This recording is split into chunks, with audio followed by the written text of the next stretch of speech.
जय भीम जोहार। मैं मनु राव और आप देख रहे हैं हमारा खास कार्यक्रम तू तू मैं। इस कार्यक्रम के माध्यम से हम सीधा प्रसारण कर तमाम पार्टियों के पदाधिकारियों से आपको रूबरू करवा रहे हैं, कुछ समर्थकों से आपको रूबरू करवा रहे हैं। हमने आपको दो बड़ी पार्टियों के प्रत्याशियों से भी रूबरू करवाया। मैदान में 8 प्रत्याशी हैं, 9वां नोटा है। हमारी मुहिम है कि मतदान ज्यादा से ज्यादा बढ़े। 26 अप्रैल को मतदान का दिन मुकर्रर है और 4 जून को फैसला हो जाएगा कि उदयपुर से किसकी ताजपोशी होती है। और आज हमारे साथ में तू तू मैं जो शख्सियत हैं वो दोनों ही किसी परिचय की मोहताज नहीं है। दोनों ही युवा नेता हैं और शहर को जब जब भी परेशानी हुई, शहर में कुछ ऐसी गलतियां हो गई जिसे सुधारना पड़ा, तो इन युवाओं ने सीना ठोक के अपनी बात रखी।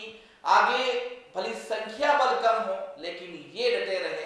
तो हमारे साथ हैं शहर कांग्रेस में सेक्रेटरी रहे अमित श्रीवास्तव जी, जो यहाँ पर पासपोर्ट ऑफिस लाने का अगर श्रेय जाता है तो अमित श्रीवास्तव को जाता है, यह बड़ी बात है। और दूसरे हमारे साथ में हैं जनता सेना से अध्यक्ष रहे पंकज सुखवाल जी। शहर के विभिन्न मुद्दों पर ये हमेशा पूरी बेबाकी से बोलते हैं।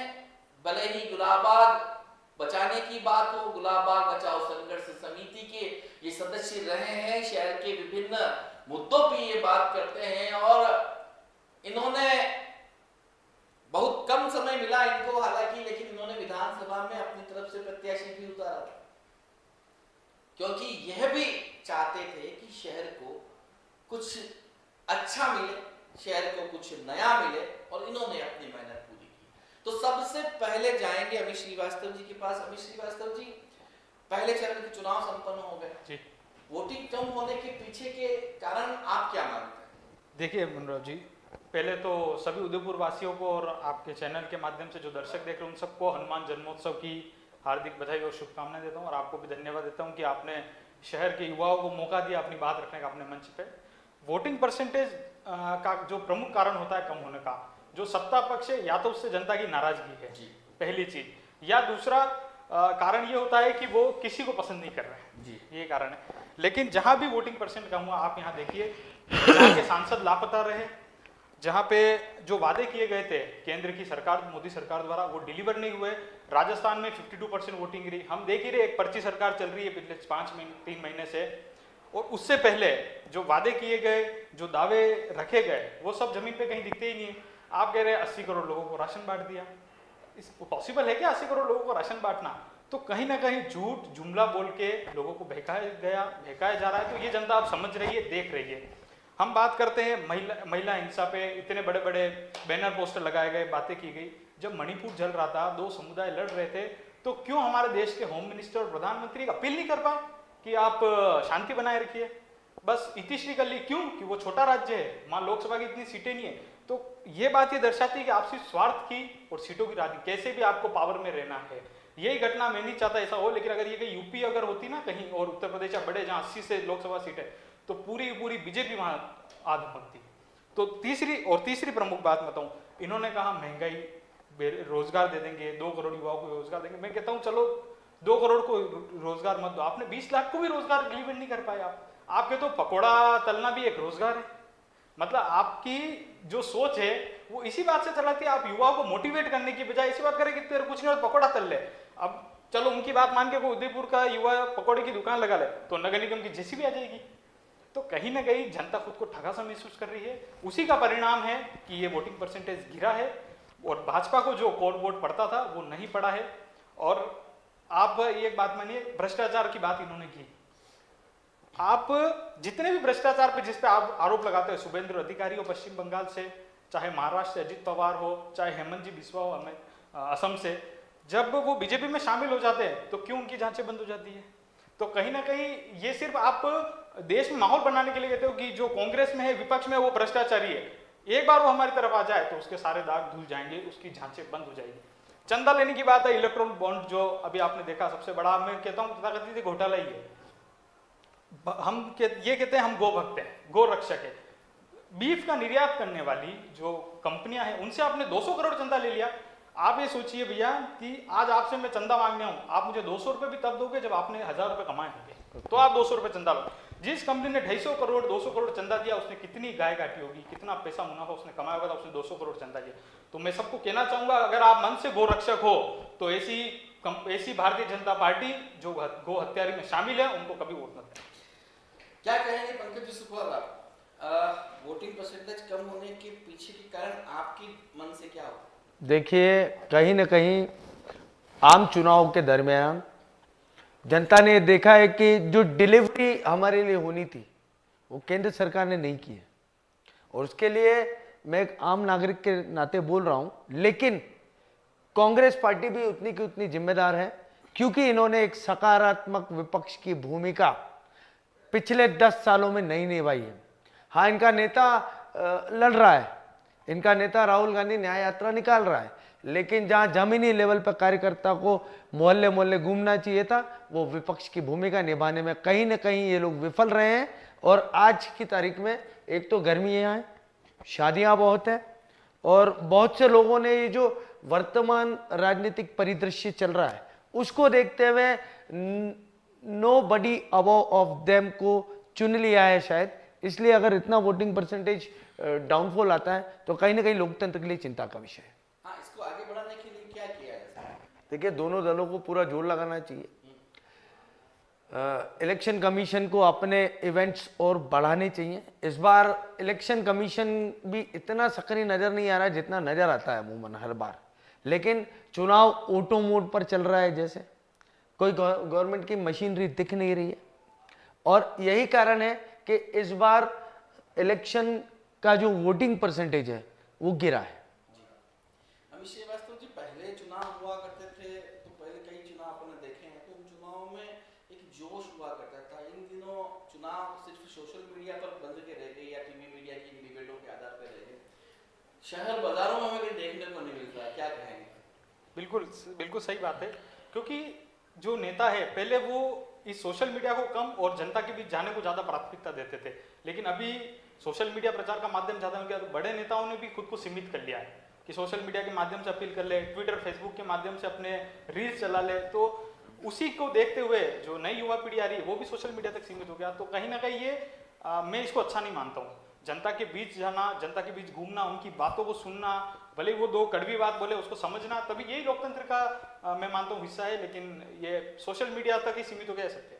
क्या कहेंगे, आपने भी काफी प्रचार किए हैं और सोशल मीडिया भी सारा रही है, जी जी जी, लेकिन अब तो उसी में सीमित हो गया जो देश की सबसे बड़ी पंचायत का चुनाव है। देखिए, इसके लिए पार्टियां जिम्मेदार है। विपक्षी दलों के नेताओं को पप्पू बोलना, विपक्षी दलों द्वारा मीडिया को गोदी बोलना, ये कहीं ना कहीं एक चलन व्हाट्सएप यूनिवर्सिटी के थ्रू चला गया। एक तय मैनिफेस्टो रोज सुबह आपके व्हाट्सएप पर डाल दिया जाता है। अलग अलग विचारधाराओं में जो लोग नहीं पसंद करते हैं उसको डिसलाइक करते हैं, फॉरवर्ड करते हैं, फिर उसको 5 बार देखते हैं, मैंने ये फॉरवर्ड किया, किस किस ने देखा, तो उनकी दुनिया वर्चुअली चल रही है। अब ये जो सोशल मीडिया प्लेटफॉर्म्स है, इसने कहीं ना कहीं 1-to-1 कनेक्ट को खत्म किया है। शादियों में भी आज आप देखिए कि ऑनलाइन वो शादी के इनविटेशन कार्ड भेज देते हैं, जाना पॉसिबल नहीं है, पहले जाते थे। तो नेता चुनाव के दरमियान डोर टू डोर, कितनी भी बड़ी लोकसभा हो, कितनी भी बड़ी विधानसभा हो, उनकी ये प्रयास रहता था कि अंतिम व्यक्ति को एक बार नमस्कार करके जरूर आना है, और अपने पक्ष में वोट डालने के लिए मनोहार करने जाना पड़ता है। कांग्रेस के लोग कहीं पीले चावल नहीं बांटते, बीजेपी के लोग राज्य सरकार में तो पीले चावल बांट रहे थे कि भाई वोट निकालें वोट निकालें, इस बार उन्होंने भी बंद कर दिया। तो कहीं ना कहीं दोनों दलों की तरफ से कहीं ना कहीं इन चुनावों को लेकर वो दिलचस्पी की कमी लग रही है, इस वजह से वोटिंग कम हुई। आप भारतीय जनता युवा मोर्चा के मंत्री रहे हैं, जिला मंत्री रहे हैं जी, जनता सेना के जिला अध्यक्ष रहे हैं जी, जनता सेना का विलय हो गया जी, पूरी सेना का हुआ या फिर कुछ लोगों ने छोड़ दिया, और आप क्यों नहीं गए भारतीय जनता पार्टी? देखिए, मैं अपना मत अलग रखता हूँ। कुछ लोगों के फ्यूचर गोल्स होंगे भारतीय जनता पार्टी के साथ, तो उन्होंने उनको सपने देखने का और उसको साकार करने के लिए उस पार्टी के साथ जाने का पूरा अधिकार है। लेकिन मैं थोड़ा सा मत भिन्न रखता हूँ, क्योंकि मैं जिस भारतीय जनता पार्टी का फॉलोअर रहा हूँ वो वर्तमान की भारतीय जनता पार्टी वो नहीं रही। चुनी हुई सरकारों को तोड़कर जो मैंडेट जिस गवर्नमेंट के लिए मिला है, जनता ने जिस व्यक्ति को चुना है राज करने के लिए, उसको राज्य से, सत्ता के अधिकार से बाहर करने के बाद अपनी मनमानी कठपुतलियां बैठा देना, ये लोकतंत्र का मजाक करने वाली भाजपा मेरी भाजपा नहीं है। मुझे पता है कि मेरे नेता अटल बिहारी वाजपेयी ने जब 1 वोट से सरकार गिरी थी तब कहा था, खरीद फरोख्त करके यदि सत्ता मिलती हो तो ऐसी सत्ता को मैं चिमटे से भी छूना नहीं पसंद करूंगा। उस पार्टी के लोग चुनी हुई सरकारों को तोड़ रहे हैं, गिरा रहे हैं।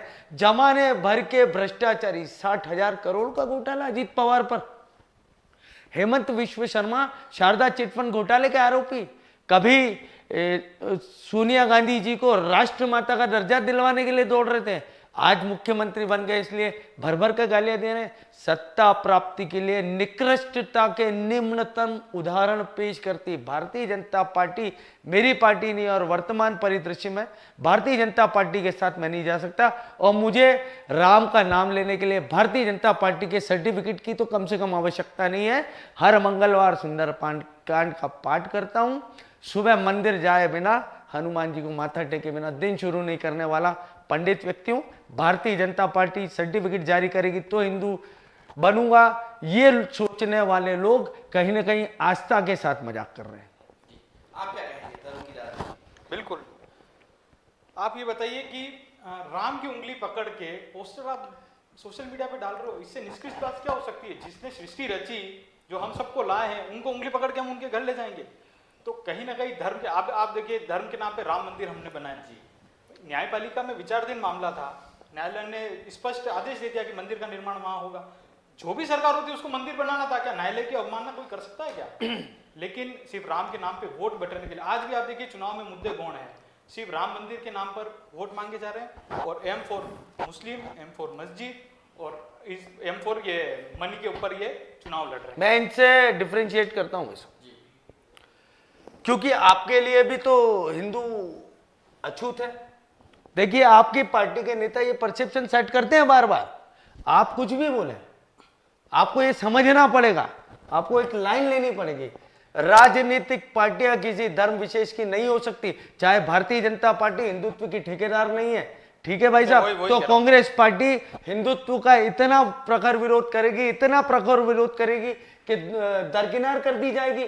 आपको सोचना पड़ेगा कि हिंदू इस देश में बहुसंख्यक है, और हिंदू को असहिष्णु बनाने का काम भारतीय जनता पार्टी कर रही है, लेकिन उसमें कहीं ना कहीं आग में घी डालने का काम कांग्रेस भी कर रही है। सेल्फ गोल लगातार करती जा रही है। हिंदू धर्म में आस्था, यही तो बात है कि आपको बोलना पड़ रहा है कि हम हिंदू हैं, क्यों बोलना पड़ रहा है? नहीं, मैं अपनी बात रख रहा हूं। निश्चित तौर पे धर्म के नाम पे राजनीति होनी ही नहीं चाहिए, सरासर गलत है। Exactly. चाहे कोई सी भी पार्टी हो, अगर वो धर्म के नाम पे वोट मांग रही है, मतलब ना उसने कभी कोई काम किया है, ना वो कभी कोई काम करेगी। कितने टाइम तक आप लोगों को इस बात पे छलते नीति में धर्म होना चाहिए, धर्म की राजनीति नहीं होनी चाहिए। इनको भी वही कह रहा हूं मैं, इनके लोग भी। कांग्रेस का शुरू से सिद्धांत रहा है सर्वधर्म समाधर्म। क्या मैंने उदयपुर में, भैया एक बात बोलूं, हमने दलित को एक अध्यक्ष अमित भैया एक बात बोलूं, एक मिनट रुकिए। उदयपुर शहर में तमाम तरीके के धार्मिक अनुष्ठान होते हैं, धार्मिक आयोजन होते हैं, जुलूस निकलते हैं। मैंने किसी कांग्रेस के नेता का, सिर्फ दिनेश जी शिमाली को छोड़ दीजिए, किसी कांग्रेस के नेता का अपने चुनाव चिन्ह के साथ बधाई संदेश का एक स्वागत द्वार मैंने नहीं देखा। ईद मिलादुन्नबी पे आप दो, हम भी देते हैं, मुस्लिम भी हमारे भारत के भाई हैं, उनको देश से बाहर नहीं निकाल सकते। जिस प्रकार की ये जो गतिविधि ये जो चल रही है, इसको भी स्टॉप करना पड़ेगा, क्योंकि हमको देश बचाना है। लेकिन लोकतांत्रिक व्यवस्था में एक वर्ग से इतनी नफरत क्यों है कांग्रेस को? कि यही कारण है कि कांग्रेस पतन की ओर जा रही है। आप लोगों को आगे आकर इस परिपाटी को, जो सेल्फ गोल आप लोग कर रहे हैं ना, इसको रोकना पड़ेगा आप लोगों को आगे। कांग्रेस के स्थानीय पदाधिकारी, चाहे वो जगन्नाथ रथ यात्रा हो, चाहे मानव प्रताप जयंती हो, हर प्रोग्राम में ना सिर्फ स्वागत करती है बल्कि उसमें पूरा योगदान देती है, पहली चीज। दूसरी बात मैं कर रहा हूं, आप जो कह रहे हो कि धर्म के नाम पे अगर कोई भी राजनीति कर रहा है, मैं उससे आपसे बिल्कुल इत्तेफाक रखता हूं कि हाँ नहीं करनी चाहिए धर्म के अच्छा, नाम पे। उदयपुर के लिए आज आप मुझे बताओ, नाथूराम गोडसे को, नहीं सॉरी भैया, नाथूराम गोडसे को आप ये कह रहे हो, बहुत ऊपर की राम बात। को मांगने वाले लोग नाथूराम को मांग रहे हैं। अरे यार, इससे पूरे नाथूराम देश को को कोई नहीं बात- मानता, नाथूराम को कोई नहीं बीजेपी के मानता। लोग उसका यार सेलिब्रेट कर रहे हैं। बीजेपी के लोगों से पूछो। मैं बीजेपी की तो कर रहा हूँ बात। सुनो जब अपन बात कर रहे हैं ना, तो ये भाई, मैं विषयांतर, बीजेपी के लोगों अमित के लिए भैया, कह रहा पंकज जी, अमित भैया विषयांतर मत कीजिए। पंकज जी। उदयपुर की डिलीवरी के लिए आप विपक्ष में हैं 10 साल से। अर्जुन लाल मीणा सांसद का कितनी बार पुतला जलाया? मैं बताता हूँ, सांसद रहते हुए अर्जुन लाल जी मीणा पूरे उसमें गायब रहे, तो सांसद का पुतला नहीं, हमने जो उनको गाइड कर रहे हैं केंद्र सरकार के खिलाफ जितने भी धरने प्रदर्शन हुए कलेक्टर पे, कांग्रेस ने आपके लिए कांग्रेस नहीं किए। उदयपुर के लिए लाइबल कौन था? अर्जुन जी मीणा को कितनी बार ज्ञापन दिए? आपने उदयपुर की जनता को सिर्फ चुनाव के टाइम में बटन दबाकर एक्टिवेट करने वाला एक रोबोट समझा हुआ है।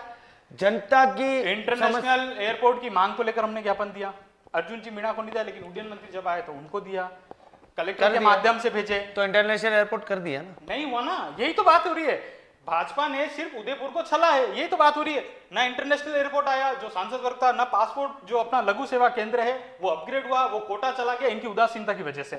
तीसरा, हाईकोर्ट बेंच की मांग बरसों से चल रही है, 30 साल से इनका बोर्ड, 10 साल से इनका सांसद, 20 साल से इनका विधायक। देखिए, उसके 5 बावजूद साल भी अपन कुछ नहीं कर पा रहे हैं। 5 साल पहले आपकी सरकार थी, बिल्कुल ठीक है भैया।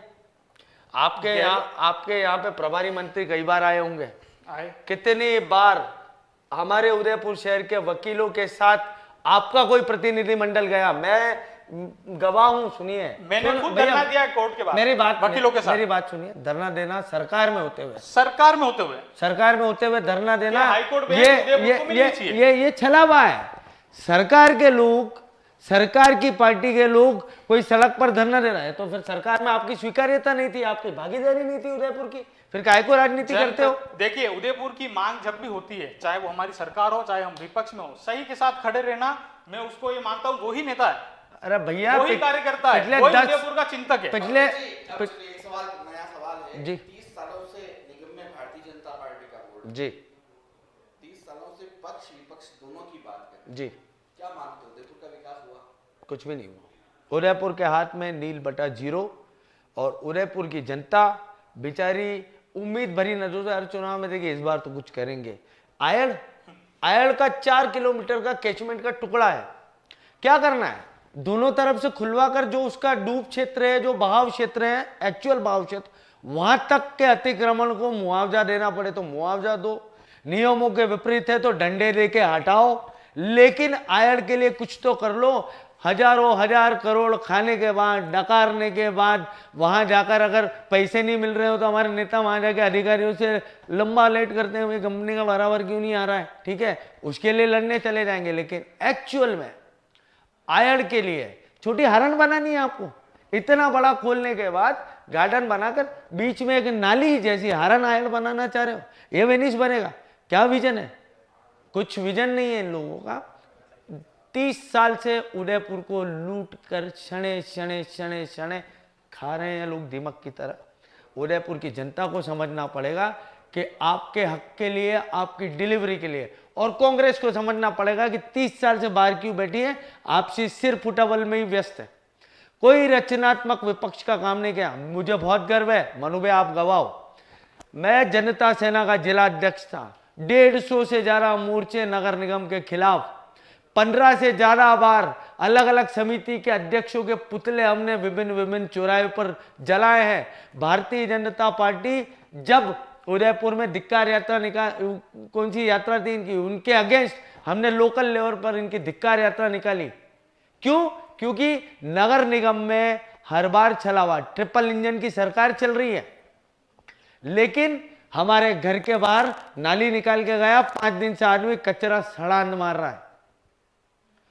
उदयपुर की रैंकिंग स्वच्छता सर्वेक्षण में लगातार पिछड़ती जा रही है। पूरब का वेनिस कहे जाने वाले शहर की दुर्गति करने का यदि किसी को श्रेय जाता है तो भारतीय जनता पार्टी के लगातार बोर्ड को जाता है। और ये बोर्ड तो निकृष्टता के नवीनतम पैमाने पे पैमाने बनाते जा रहा है। सूरजपोल चौराहे पे 2 लोग मर जाए हठधर्मिता के कारण, खाली हठधर्मिता। क्या चौराहे की उपयोगिता ये तो बताइए उस गार्डन की।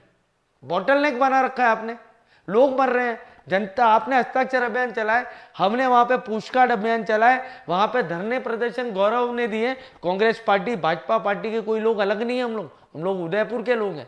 लेकिन कम से कम दलगत राजनीति से ऊपर उठकर इनको उदयपुर के विकास का सोचना चाहिए। वो नहीं सोच पाए। लगातार पिछले 30 साल से एक तरफा शासन इसलिए चल रहा है कि विपक्ष नकारा है। क्या कहेंगे? देखिए, विपक्ष ने अपना जितने धरने प्रदर्शन हम कर सकते थे, जिन मुद्दों पे हम लड़ सकते थे लड़े, और कई जगह बदलाव भी करके देखे। 272 प्लॉट मामले में इनकी पार्टी के अकेले बेचारे अजय जी पोरवाल कागज लिए घूमते रहे, वो मुद्दा दम तोड़ देता। लेकिन मैं मांगीलाल जी जोशी गुरु जी को धन्यवाद दूंगा कि हमने रीट हाईकोर्ट में दायर की PIL में, और पार्टी हमारे मांगीलाल जी जोशी बने हुए। तो जो काम मुख्य विपक्षी दल को करना चाहिए वो इन्होंने किया नहीं, तो सत्ता कहां से आएगी इनके पास? 272 भूखंड के मामले को कांग्रेस द्वारा उठाया गया। एसओजी की जांच भी उसमें कांग्रेस सरकार के रहते ही बैठी है, उसमें जांच चल रही है। और हाईकोर्ट की जो इन्होंने अपील की PIL लगाई है तो वो भी सामने आ जाएगा। लेकिन उदयपुर के जो विकास की बात होती है, 30 वर्षों से भाजपा का नगर निगम में बोर्ड है। आप बताइए किस विजन के साथ काम कर। हमारे हिरणमंदिर क्षेत्र की इतनी अच्छी और चौड़ी सड़क थी, उसकी इन्होंने बिना विजन के हत्या कर दी उस सड़क की। आज वहां के जो व्यापारी है उनके व्यापार की हत्या कर दी। आज उस मेन रोड पे फुटपाथ पर कोई रुकना नहीं चाहता, तो उस सड़क के लिए भी हम लड़े।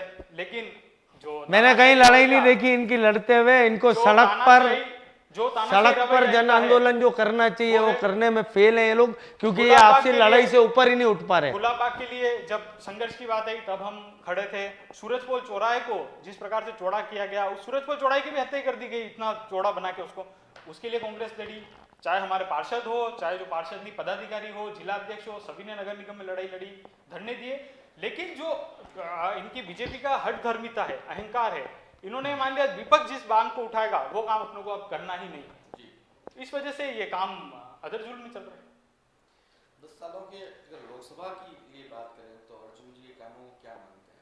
जो खुद अर्जुन जी देखिए, अर्जुन जी अंतिम 4 साल तो बहुत AC चैम्बर्स में अपने हॉस्पिटलाइजेशन के दौरान बीमार रहे होंगे शायद, तो वो डिलीवरी नहीं दे पाए। लेकिन स्टार्टिंग के 5 साल भी उनके उठा ले तो उपलब्धियों के नाम पर 0 है। और यदि उनको कहना कि केंद्र से बजट नहीं आ रहा है या केंद्र सरकार पैसा नहीं दे रही, शायद मोदी जी को नाराज कर दिया वो उन्होंने किसी कारण।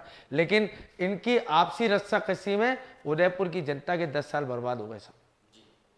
रघु जी सांसद रहे, क्या काम हुआ? देखिए, रघुवीर जी ने जब पासपोर्ट की मांग चली थी 2009 में पासपोर्ट ऑफिस की, तो सरकार जब 14 के 11-12 का जब मामला आया, जब सरकार चुनाव आने वाले थे 13 में, तब रघु जी ही थे जिन्होंने विदेश मंत्री उस समय के थे सल्मान खुर्शीद साहब, उनसे ये व्यवस्था कराई थी कि पासपोर्ट ऑफिस के आवेदन उदयपुर में ले जाए। आवेदन के लिए भी अप्लाई करने वहां जाना पड़ता था, तो ये व्यवस्था उन्होंने, उसके बाद चुनाव हो गए, सरकार बदल गई। मेरा कहना यह है कि जो भी सांसद रहे उन्होंने अपने स्तर पे काम किया, लेकिन 10 वर्षों में जो मैं 3 प्रमुख मांग रहा हूँ, इंटरनेशनल एयरपोर्ट, आप 14 में चुनाव लड़े तब आपने वादा किया, 19 में आप लड़े जीते आपने वादा किया, तो क्या हम इतने मतलब, और सरकार भी आपकी फुल मेजोरिटी में सरकार है, एक इंटरनेशनल फ्लाइट चालू नहीं करा पाया अब तक। एक पासपोर्ट ऑफिस जो पूरा उदयपुर संघर्ष करके लाया, उसमें मेरा भी योगदान है, आपका भी होगा, सभी का है, तो क्या हम उसको लघु सेवा केंद्र को क्षेत्रीय पासपोर्ट ऑफिस नहीं बना पा रहे? कोटा को क्षेत्रीय पासपोर्ट ऑफिस में जाते, किसकी उदासीनता है? तो कहीं ना कहीं अर्जुन लाल जी मीणा सांसद साहब हर मोर्चे पे विफल रहे, और इसलिए टिकट चेंज हुआ है। मन्ना लाल जी रावत को टिकट देने का रीजन क्या है? पंकज जी, युवा हैं आप, राजस्थान में 2 युवा बड़े जोर शोर से सामने आ रहे हैं, जी पार्टी और राजकुमार लोग जी। युवाओं की अच्छी पकड़, उनका जुलूस देखो, उनकी नामांकन रैली देखो या उनकी फैन फॉलोइंग देखो जी, तो ये बहुत ज्यादा बड़ी है। जो बड़े दोनों ही पार्टियों के राष्ट्रीय नेता उनसे भी ज्यादा बड़ी है। परफेक्ट बात है। तो क्या कहेंगे उनके लिए? देखिए, कहीं ना कहीं राजस्थान की जनता इस प्रदेश में दोनों पार्टियों से उकता गई है। जहां उनको लगता है कि ये दमदार कैंडिडेट है और ये निकाल पाएगा, जनता उसके साथ हो रही है। चाहे राजकुमार जी रोड को ले लीजिए, लगातार शायद इनका दूसरा या तीसरा चुनाव है और जीत रहे हैं। और जिस प्रकार की हवा चल रही है, तो वहाँ महेंद्रजीत सिंह मालवीय जैसे दिग्गज को, जिन्होंने पलटी मार ली, उल्टी पलटी मार ली, रातों रात पिता बदल दिया उन्होंने, ठीक है, वो उनकी नहीं उल्टी पलटी, देखिए वो उसी मूल रूप से उसी विचारधारा के थे। महाराज रणधीर सिंह जी के बारे में आप बात कर रहे हैं, वो मूलतः भारतीय जनता पार्टी के कार्यकर्ता थे। वो लगातार विधानसभा चुनाव भारतीय जनता पार्टी के टिकट पर लड़ते थे। 2014 में उनका टिकट किसी षड्यंत्र पूर्वक या कुछ भी रहा हो, मुझे नहीं मालूम, काट दिया पार्टी ने, तो उन्होंने दूसरी पार्टी ज्वाइन करके किसी को माई बाप नहीं बनाया। उन्होंने कहा कि मैं लड़ाई है मेरी, मैं अकेले लड़ूंगा। उसके साथ जो भारतीय जनता पार्टी से असंतुष्ट लड़ा था, जो वर्तमान कार्यकारिणी से असंतुष्ट था, उनके साथ आया और उन्होंने काम किया। तो आप महेंद्रजीत सिंह मालवीय को महाराज रणधीर सिंह जी भिंडर से कंपेयर नहीं कर सकते। वो वापसी उनकी घर में हुई है। अब ठीक है, अरे जब पार्टी आपने अलग बना दी तो फिर वापसी की क्या बात है? देखिए आपकी जनता सेना कितने कार्यकर्ता थे? बहुत कार्यकर्ता थे, जनता सेना हजारों से, कहां से चुनाव लड़वाए? जब से बनी उसके बाद से कितनी जगह से चुनाव सलूम्बर लड़ाए, सब जगह लड़ाए। दिल्ली में भी मेरे ख्याल से चुनाव लड़वाया। जी, जी प्रदेश स्तर के चुनाव लड़ा दिए। देखिए वो पार्टी के नेताओं का निर्णय होता है। मैं एक शहर इकाई का अध्यक्ष था और पार्टी के बड़े नेता, निजी स्वयं की पार्टी है, तो अपने पार्टी के सिंबल तक नहीं दिखा था आपकी। ठीक है, देखिए पारिवारिक कोई मतभेद होता है, उसको सार्वजनिक करना मैं उचित नहीं मानता। पिता पुत्र से नाराज हो सकता है, पुत्र पिता से नाराज हो सकता है, वो घर में कमरे में बैठकर बात होती है, सड़क पर सार्वजनिक नहीं की जा सकती। वो मेरे नेता है जी।